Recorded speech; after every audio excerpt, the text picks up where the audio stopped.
ये फतेहपुर मकबरा विवाद पर असदुद्दीन ओवैसी ने बयान दिया है। फतेहपुर में मकबरे को तोड़ना गलत है। फतेहपुर में बहुत गलत हुआ है। असदुद्दीन ओवैसी ने ये बयान दिया है और कहा है कि यूपी सरकार आंखें बंद करके बैठी है। तो फतेहपुर मकबरे का विवाद गहराता जा रहा है और इस पर असदुद्दीन ओवैसी ने भी अपनी प्रतिक्रिया दी है। सुनिए। ये तो एक हेट्रेड का माहौल पूरे देश में बीजेपी ने जो बनाया है और खास तौर से उत्तर प्रदेश में तो उनको खुली छूट दी गई है कि जो कोई भी मुसलमानों से रिलेटेड हिस्टोरिकल, कल्चरल, रिलीजियस जगह होगी उस पर आप किसी भी किस्म से आप उस पर हमला कर सकते, कानून को अपने हाथ में ले सकते और उत्तर प्रदेश की सरकार आंखें बंद कर लेगी, कानें बंद कर लेगी। पुलिस की मौजूदगी में जाकर खबरों को तोड़ा जा रहा है, बेहुरमती की जा रही है, दरगाह के अंदर जाया जा रहा है और पुलिस कुछ नहीं कर रही है। अगर वही लोग मुसलमान समाज के होते तो क्या होता? आप खुद सोचिए। तो कानून का इस्तेमाल जो है ना, मजहब को देखकर, पॉलिटिकल आइडियोलॉजी को देखकर इस्तेमाल किया जा रहा है। तो जाहिर है, तो ये तो एक बेहतरीन मिसाल है मुसलमानों से हेट्रेड की और उनको अप्रेस करने की जो उत्तर प्रदेश में हुआ है कि दरगाह पर हमला, खबरों को तोड़ना।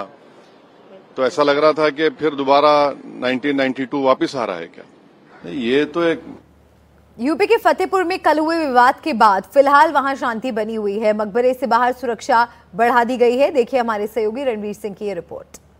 उत्तर प्रदेश के फतेहपुर जिले में कल यानी सोमवार के दिन हिंदुवादी संगठनों के एक मकबरे में घुस करके तोड़फोड़ करने और भगवा झंडा लहराने के मामले में पुलिस ने एफआईआर दर्ज करते हुए 10 नामजद और 150 अज्ञात लोगों के खिलाफ मुकदमा दर्ज किया है। कल दोपहर को हुई इस घटना के बाद फिलहाल यहां पर एक तनावपूर्ण शांति है। तनावपूर्ण इसलिए क्योंकि यहां पर दो पक्ष आमने सामने आए थे। एक तरफ हिंदुवादी संगठनों के लोग थे जो हाथों में भगवा झंडा लिए मकबरे के अंदर तोड़फोड़ कर रहे थे, तो दूसरी तरफ मुस्लिम पक्ष जो कि सामने गलियों से पथराव कर रहा था। और इस तोड़फोड़ और पथराव के बीच पुलिस प्रशासन मौजूद जरूर था, लेकिन जिस तरह से 11 अगस्त की तारीख बता करके हिंदुवादी संगठन इस मकबरे में घुसे थे, उससे जाहिर है कि प्रशासनिक व्यवस्थाएं जो हैं वो फेल हुई थी और दो संप्रदाय आमने सामने आ गए। जिस तरह के हालात थे, ये नहीं कहा जा सकता है कि दंगा नहीं हो सकता था, लेकिन फिर भी ये गनीमत ये रही कि दोनों पक्षों के आमने सामने होने के बाद भी किसी तरह का सांप्रदायिक हिंसा यहाँ नहीं हुई।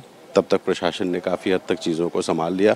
इस घटना के बाद से हिंदुवादी संगठन के लोगों को यहाँ से हटाया गया। जो मुस्लिम पक्ष के लोग हैं उन्हें वापस उनके घरों में भेजा गया। भारी सुरक्षा व्यवस्था की गई है और पूरी रात इसी तरह से जो पुलिसकर्मी यहाँ मौजूद हैं ये यहाँ पर मौजूद थे और साथ ही आसपास के इलाकों में पुलिस के अलावा पीएससी के जवानों की भी तैनाती की गई है। तो लगातार निगरानी की जा रही है कि कहीं से कोई हालात ना बिगड़े। 16 अगस्त को जन्माष्टमी का त्यौहार है और उससे पहले जिस तरह से हिंदू पक्ष के लोग इस मकबरे को ठाकुर जी का मंदिर बता रहे हैं, उसको देखते हुए प्रशासन इस पूरे मामले में एक अतिरिक्त एहतियात बरत रहा है। पूरे आसपास के इलाकों में प्रशासनिक सुरक्षा व्यवस्था है। जो बड़े अधिकारी हैं जिसमें ज़िले के कप्तान और डीएम, इसके अलावा प्रयागराज जोन के एडीजी वो भी यहाँ पहुँचे थे। जांच हुई। 10 नामजद के खिलाफ मुकदमा दर्ज करने के अलावा 150 अज्ञात लोगों के खिलाफ मामला दर्ज हुआ है और पहले जो नामजद हैं उन लोगों की तलाश हो रही है और जो अज्ञात हैं उनको वीडियो फुटेजेस के आधार पर तलाशने की, पहचानने की जो कोशिश है वो कवायद प्रशासन की तरफ से की जा रही है। तो फिलहाल हम ये कह सकते हैं कि एक तनावपूर्ण शांति यूपी के फतेहपुर ज़िले में बनी हुई है, लेकिन जिस तरह से ये हिंसा हुई थी, इस हिंसा को देखते हुए आने वाले कुछ दिन बेहद संवेदनशील रहने वाले हैं। फतेहपुर से कैमरा पर्सन वीरेंद्र सैनी के साथ रणवीर, NDTV इंडिया।